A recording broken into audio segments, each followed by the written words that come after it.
सरस्वती नदी का नाम तो सभी ने सुना ही होगा, लेकिन उसे किसी ने देखा तक नहीं। माना जाता है कि प्रयाग में गंगा, यमुना और सरस्वती का मिलन होता है, इसलिए उसे त्रिवेणी संगम कहते हैं। लेकिन यह शोध का विषय है कि क्या सचमुच सरस्वती कभी प्रयाग पहुंचकर गंगा या यमुना से मिली।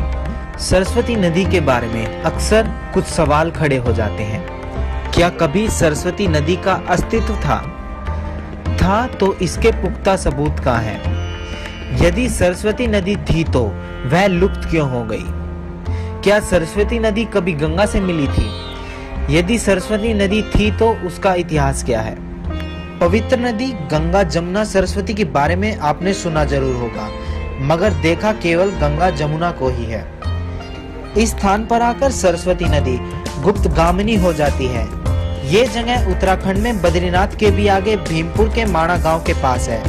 यहीं पर व्यास जी ने महाभारत लिखी थी, मगर सरस्वती नदी के बहाव के शोर से गणेश जी उनको नहीं सुन पा रहे थे, इसलिए व्यास जी ने उसे श्राप दिया और वो धरती के अंदर ही लुप्त हो गई। मजे की बात यह है कि ये आप सरस्वती नदी को लुप्त होते हुए अपनी आंखों से देख सकते हैं। आइए हम आपको भी दिखाते हैं यह दृश्य, जिसे आपने आज तक कभी नहीं देखा होगा।